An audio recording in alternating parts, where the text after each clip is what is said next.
प्रकृति प्रेमियों को जगत नेचर ब्लॉग की ओर से जे ओनली बॉस का नमस्कार। उम्मीद है आप कुशल से होंगे।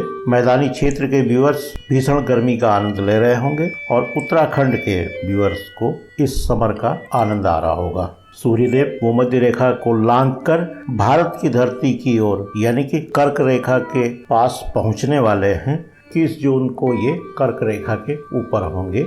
उस दिन अपने देश में सबसे बड़ा दिन होगा। रात सबसे छोटी होगी और इसे समर सोलिस्टिस भी कहा जाता है। गर्मी का मौसम, हिमालय की छोटी पहाड़ियों में घूमने का मौसम है। मसूरी, नैनीताल, रानीखेत, शिमला, मुनस्यारी हो, इस तरह से जो ठंडे इलाके हैं इनमें मैदानी क्षेत्र के पर्यटकों की संख्या बढ़ जाती है। देखिए क्या खूबसूरत सनसेट है। हम लोग दसौली के ऊपर डोणू स्थान से ये सूरज देख रहे हैं। डूबता सूरज कुछ कह रहा है हमसे। एक गीत भी है वो, ये शाम मस्तानी मदहोश किए जाए, मुझे डोर कोई खींचे तेरी ओर लिए जाए, ये शाम मस्तानी मदहोश किए जाए, मुझे डोर कोई खींचे तेरी ओर लिए जाए। जी, डूबता हुआ सूरज एक संदेश देता है। संदेश ये है कि आया है सो जाएगा राजा रंग फकीर। इस पृथ्वी में जो भी आता है उसका समय निर्धारित होता है। आरंभ है तो अंत भी है। और ये बताता है कि सुबह में अगर उगा था, मैं रात में डूब रहा हूँ, तो सुबह फिर उगता सूरज बन के आऊँगा। क्योंकि उगते सूरज को लोग चमत्कार कहते हैं, उगते सूरज को प्रणाम करते हैं। एक और संदेश है कि इस भूलोक में हम कोई भी पदार्थ बना नहीं सकते हैं और न मिटा सकते हैं। हम केवल उसके स्वरूप आकार में परिवर्तन कर सकते हैं। गैस है तो ठोस बना देंगे, ठोस है तो उसको द्रव बना देंगे। एक तरह का दिख रहा है तो हम दूसरा बना देंगे। लेकिन पदार्थों को न तो हम समाप्त कर पा रहे हैं और न ही उनको पैदा कर पा रहे हैं। व्यूअर्स, देहरादून से दसौली तक बेमकसद घुमक्कड़ी के क्रम में आप ये 10वां ब्लॉग देख रहे हैं। यही हमारे समापन का ब्लॉग भी होगा। हमने ये यात्रा देहरादून से शुरू की थी। तराई में चलते हुए हल्द्वानी से काठगोदाम पहुंचे। काठगोदाम की ऊंचाई समुद्र तल से करीबन 550 मीटर है, यानी कि 1800 फीट है। इसके बाद हमने पर्वतीय क्षेत्र का सफर शुरू किया।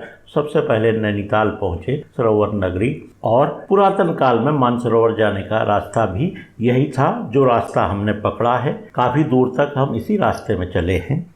देखिए, समापन ब्लॉक है। इसमें बहुत ज़्यादा ज्ञान नहीं देना चाहता हूँ। न मैं इसमें नीम करौरी बाबा का कोई जिक्र करूँगा, न स्वामी विवेकानंद का जिक्र करूँगा, और न ही मैं मानसरोवर की कोई जिक्र करूँगा।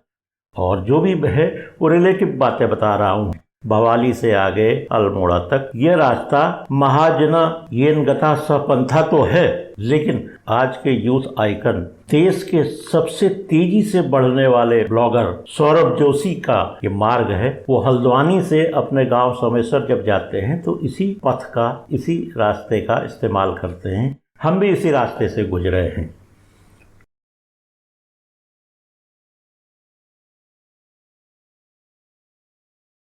अल्मोड़े से सौरभ जोशी वाला रास्ता हमने छोड़ दिया। एक और ब्लॉगर हैं, उनका रास्ता पकड़ लिया है। ये ब्लॉगर हैं पवन पहाड़ी, जो पहचाने जाते हैं दादी दादी दादी के नाम से।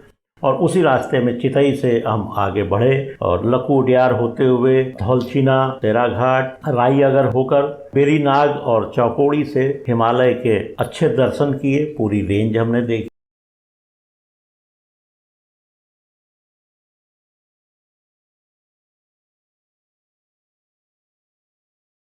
फिर वहाँ से हम पाखू वाले रास्ते में चले हैं। वो भी रास्ता ब्लॉगर पवन पहाड़ी का है, क्योंकि पाखू से कुछ पहले उनका गांव है।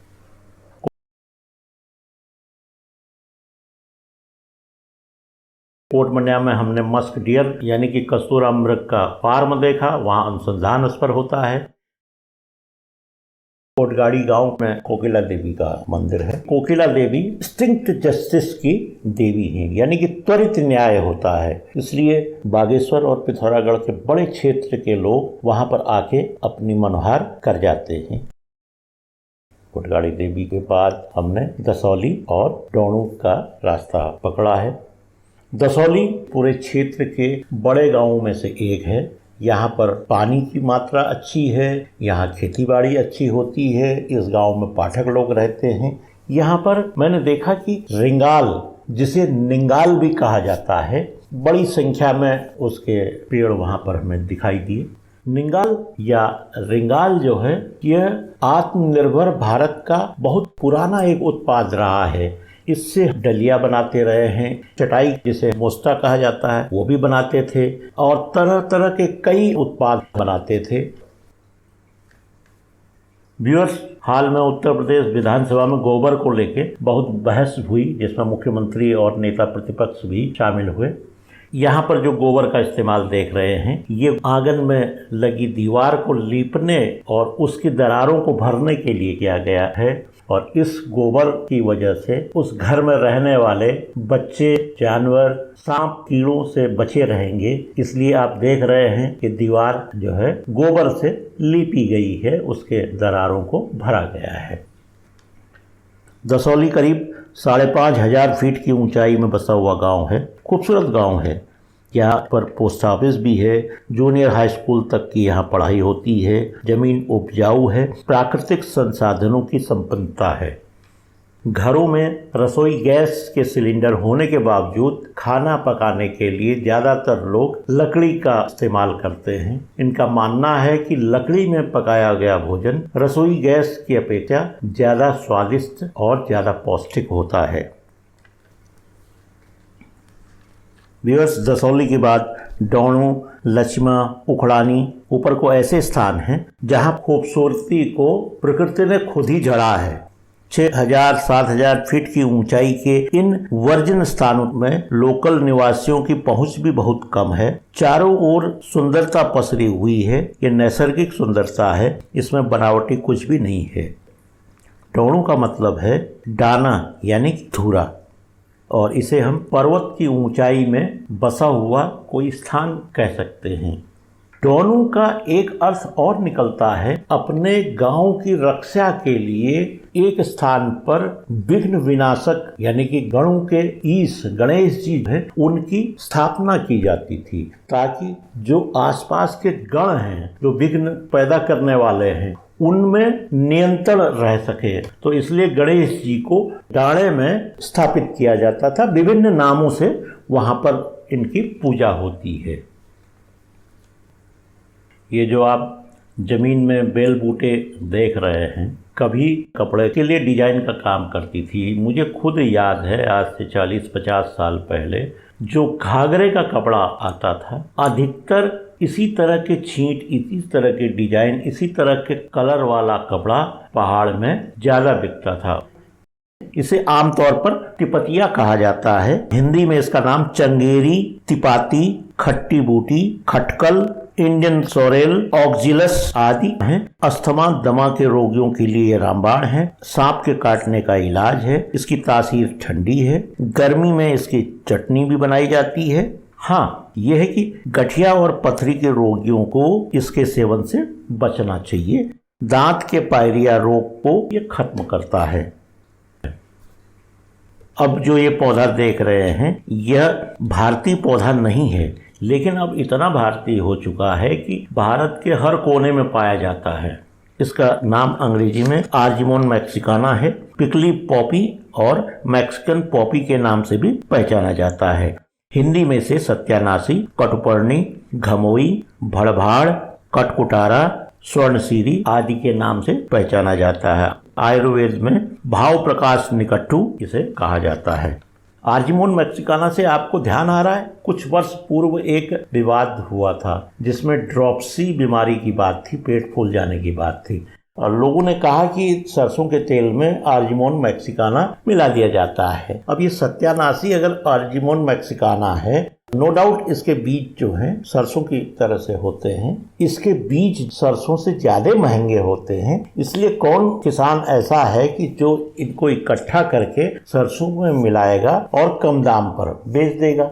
बहरहाल हमारी इस बात की तस्दीक पतंजलि वाले आचार्य पालकिस करते हैं। उनका भी कहना है कि उसके बाद यह बीमारी कहाँ चलेगी, क्या आर्जिमोन मैक्सिकाना अब सरसों में नहीं मिलाया जाता है, क्या कुछ ही समय के लिए इस तरह का प्रचार किया गया ताकि सत्यानाशी के खिलाफ लोगों में एक राय बन सके।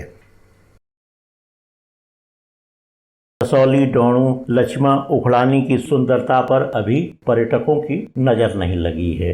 यही कारण है कि यहाँ पर हैप्पीनेस का, यहाँ पर प्रसन्नता का लेवल बहुत ज्यादा है।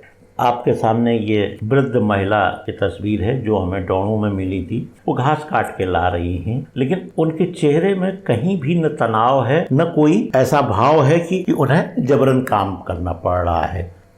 इसके बाद वो घर जाएंगी, न उनके पास में कोई मेट होगी, न कोई महाराजन होगी खाना बनाने के लिए, सारे काम खुद ही करने होंगे। बावजूद इसके उस इलाके में प्रसन्नता यानी कि हैप्पीनेस बनी हुई है। मैं शहर के लोगों से यही गुजारिश करता हूं कि बनावटी कम हो और प्रकृति के करीब रह करके घर के अंदर भी जो कार्य करें उसमें नेचुरल चीज को बना रहने दें, तो आप में हैप्पीनेस स्वतः आएगी।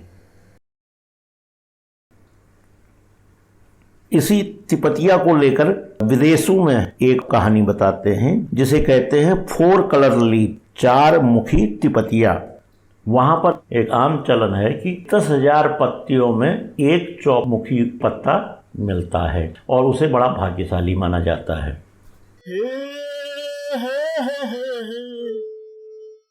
ये शाम मस्तानी मदहोश किए जा, मुझे डोर कोई खींचे तेरी ओर लिए जा, ये शाम मस्तानी। व्यूअर्स, देहरादून से दसौली तक की बेमकसद घुमक्कड़ी का समापन एपिसोड आपको कैसा लगा? उम्मीद करता हूं कि पिछले ब्लॉग्स की तरह से भी आप अपना प्यार देंगे। जिन लोगों ने इसे सब्सक्राइब नहीं किया है वो सब्सक्राइब कर लेंगे और शेयर करना चाहे तो अवश्य करिए। इसमें थोड़ा बहुत तो ज्ञान होता ही है, कुछ मनोरंजन भी है, कुछ लोकेशंस भी हैं। इन्हीं शब्दों के साथ अब मैं विदा लेता हूं। फिर जल्दी ही नई किसी श्रृंखला के साथ आप लोगों के सामने हाजिर होऊंगा। बहुत बहुत धन्यवाद।